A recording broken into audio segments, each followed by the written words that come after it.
Hallelujah. ഏവർക്കും ക്രിസ്തുവേശുവിൽ വീണ്ടും വരുന്ന കർത്താവായ യേശു ക്രിസ്തുവിൻ്റെ മാധുര്യമുള്ള നാമത്തിൽ സ്നേഹ വന്ദനത്തെ അറിയിക്കുന്നു. കഴിഞ്ഞ 2 ദിവസങ്ങളിലായിട്ട് യഥാർത്ഥ ജീവൻ എന്താണ് എന്ന് അല്പമായിട്ട് നമുക്ക് ചിന്തിപ്പാൻ ഇടയായിട്ടുണ്ട്. അല്പം കൂടി അതിനോടുള്ള ബന്ധത്തിൽ ചിന്തിക്കുമ്പോൾ യോഹന്നാന്റെ ലേഖനം 1:2 അതിൻ്റെ 1 മുതൽ 3 വരെയുള്ള വാക്യങ്ങളിൽ ഇപ്രകാരം നമുക്ക് കാണാം. ആദ്യം മുതലുള്ളതും ഞങ്ങൾ കേട്ടതും സ്വന്തം കണ്ണുകൊണ്ട് കണ്ടതും ഞങ്ങൾ നോക്കിയതും ഞങ്ങളുടെ കൈ തൊട്ടതുമായ ജീവന്റെ വചനം സംബന്ധിച്ച് ജീവൻ പ്രത്യക്ഷമായി ഞങ്ങൾ കണ്ടു സാക്ഷീകരിക്കുകയും പിതാവിനോട് കൂടെ ഇരുന്ന് ഞങ്ങൾക്ക് പ്രത്യക്ഷമായ നിത്യജീവനെ നിങ്ങളോട് അറിയിക്കുകയും ചെയ്യുന്നു. ഞങ്ങൾ കണ്ടും കേട്ടുമുള്ളത് നിങ്ങൾക്ക് ഞങ്ങളോട് കൂട്ടായ്മ ഉണ്ടാകേണ്ടതിനും നിങ്ങളോട് അറിയിക്കുന്നു. ഞങ്ങളുടെ കൂട്ടായ്മയോ പിതാവിനോടും അവന്റെ പുത്രനായ യേശു ക്രിസ്തുവിനോടും ആകുന്നു. ഇവിടെ നാം അഥവാ യഥാർത്ഥ ജീവന്റെ അനുഭവത്തെക്കുറിച്ച് ചിന്തിക്കുമ്പോൾ നമുക്ക് മനസ്സിലാക്കുവാനായിട്ട് കഴിയുന്നത്, കഴിഞ്ഞ ദിവസങ്ങളിൽ ഒക്കെയായി നമ്മൾ ചിന്തിച്ചു, കർത്താവായ യേശു ക്രിസ്തുവിലൂടെ ആ നിത്യജീവൻ ദൈവം നമുക്ക് പ്രദാനം ചെയ്യുവാനായിട്ട് ഇടയായി തീർന്നു. അങ്ങനെ നിത്യജീവന്റെ അവകാശികളായി തീർന്നിരിക്കുന്ന നാം കർത്താവുമായിട്ടുള്ള ജീവന്റെ കൂട്ടായ്മയോടുള്ള ബന്ധത്തിലായിരിക്കേണ്ടത് ആവശ്യമാണ് എന്നുള്ളതാണ് ഈ വേദഭാഗങ്ങളിൽ കാണുവാനായിട്ട് കഴിയുന്നത്. കൂട്ടായ്മയെക്കുറിച്ച് നമ്മൾ ചിന്തിക്കുമ്പോൾ അതിൻ്റെ ഉത്ഭവം ഏദേനിൽ ദൈവം ഹവ്വാമാരുമായിട്ട് ആ കൂട്ടായ്മ ബന്ധത്തിൽ ആയിരുന്ന അനുഭവം നമുക്ക് വളരെ വ്യക്തമായിട്ട് മനസ്സിലാക്കുവാനായിട്ട് കഴിയും. എന്നാൽ കർത്താവുമായിട്ടുള്ളതായ ആ കൂട്ടായ്മ എപ്പോൾ പാപം അവിടെ പ്രവേശിച്ചുവോ അവിടെ വെച്ച് അന്യാധീനപ്പെട്ടു പോയതും നമുക്ക് മനസ്സിലാക്കുവാൻ സാധിക്കുന്ന യാഥാർത്ഥ്യമാണ്. അതിങ്ങനെ തുടർന്നുകൊണ്ടിരിക്കുകയാണ്. ഒരു വശത്ത് ദൈവവുമായിട്ടുള്ള കൂട്ടായ്മ ബന്ധത്തിൽ ആയിരിക്കുന്ന ഒരു ചെറിയ സമൂഹത്തെ നമുക്ക് കാണുവാനായിട്ട് സാധിക്കും.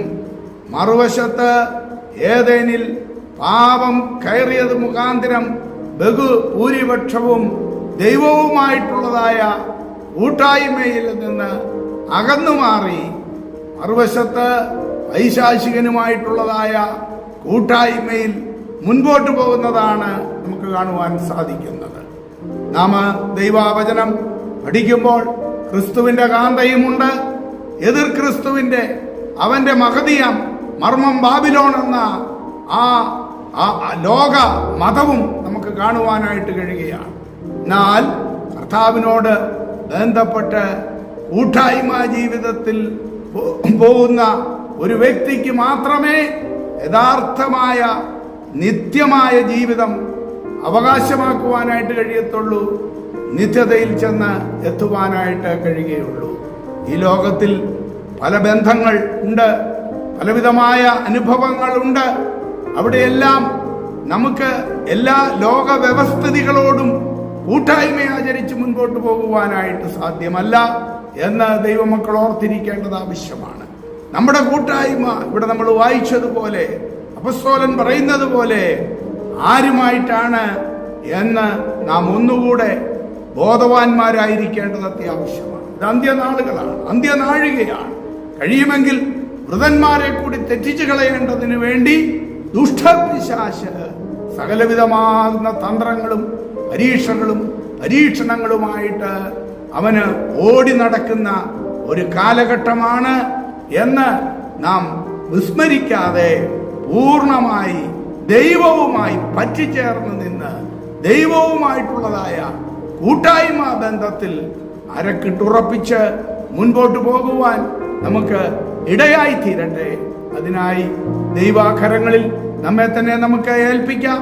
ആ കൂട്ടായ്മയ്ക്ക് അതിന്റെ മാധ്യമം എന്ന് പറയുന്നത് പരിശുദ്ധാത്മാവാണ് എന്നും നമുക്ക് കാണുവാനായിട്ട് സാധിക്കും.